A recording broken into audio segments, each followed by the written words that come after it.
There are many times in life I wish I had superpowers, and finding a gem of an anime like Eureka 7 from the past that I had overlooked is an occurrence that brings back that desire. I wish I had infinite time, or some kind of time travel ability. Not really to live forever, but just to experience enjoyable things at times when they were the most appreciated. Much like I'd love to experience Star Wars when it was originally released, I'd also like to be able to bring myself back to the days when shows like Bebop and Evangelion were new, and the zeitgeist of their influence was still fresh.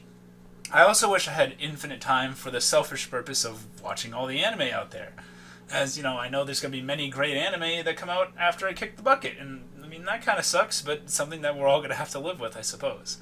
Eureka 7 likely probably doesn't need a lot of introduction for a lot of you, but it was a 50-episode epic coming-of-age story blended together with mecha, romance, and action genres. It was done by Studio Bones in 2005 and is an anime original. The heart of the story takes place far in the future, and revolves around Renton Thurston, a boy who lives in the shadow of his father, who died as a hero to mankind, a belief shared by much of society, but not quite Renton, as he never really knew his father at all growing up, and he's just, kind of like this person of mythology to him, really. In this future, there's a popular action sport called lifting, which is essentially like sky surfing. You ride a board and you fly around the clouds and everything. That's actually pretty cool looking. And it's Renton's favorite activity. Lifting, similar to skateboarding today, is sort of a rebellious act with a lot of counterculture to it. And Renton's hero Holland leads a rebel group called the Gecko State that is on the constant run from the military and organized government. You find out why later on in the story, but I'm not going to really spoil it here. Renton eventually becomes a member of the Gecko State, and at first sight falls in love with a crew member named Eureka that spirals out to an incredible tale of maturity. This series shows the struggle toward finding one's individuality and self-worth, both with and without the people being there physically to support you.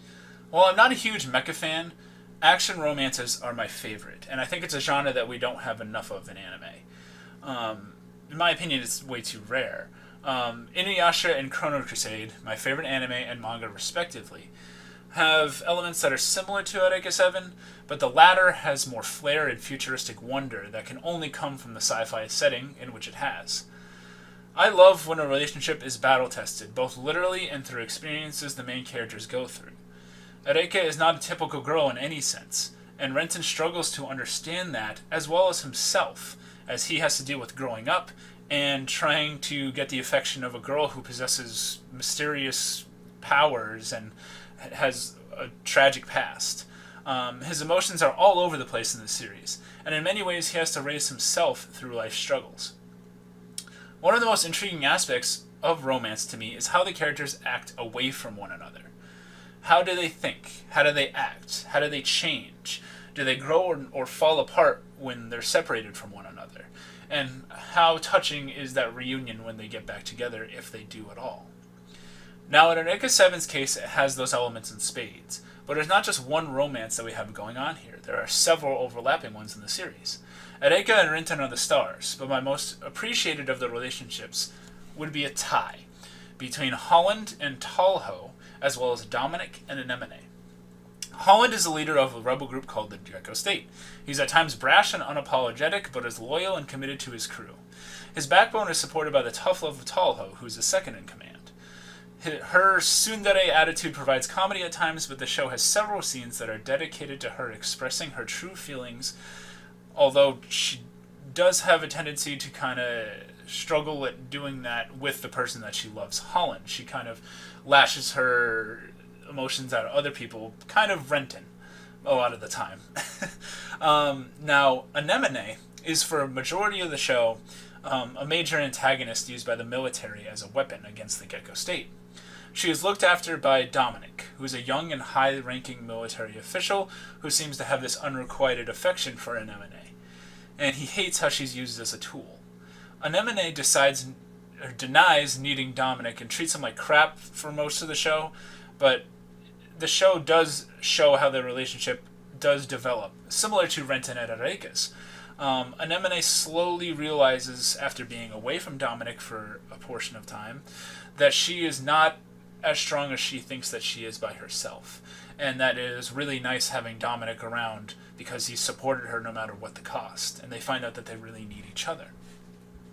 The relationships in the show felt real. You don't always understand everything about your partner, I think, in life. Your girlfriend, your wife, whatever. And you're definitely not going to agree on everything.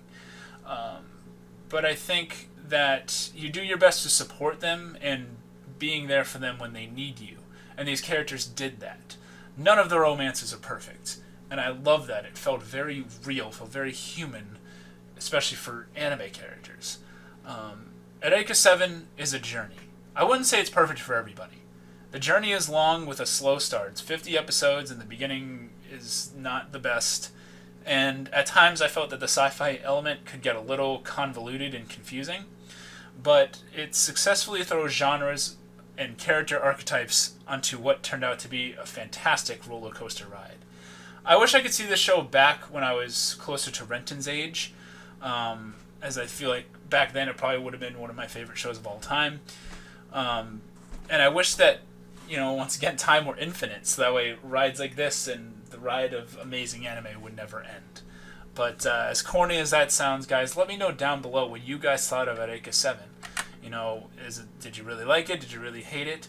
What do you think about action romance stories in anime? Do we need more, or do you agree with me, or do you think I'm wrong in that? Please check out my blog. I'm going to link it down below in the description, where you can see a text version of this and many other anime blog posts that I have posted. And thanks for watching, guys. As always, this is Miasmo from Gyre Media, signing out.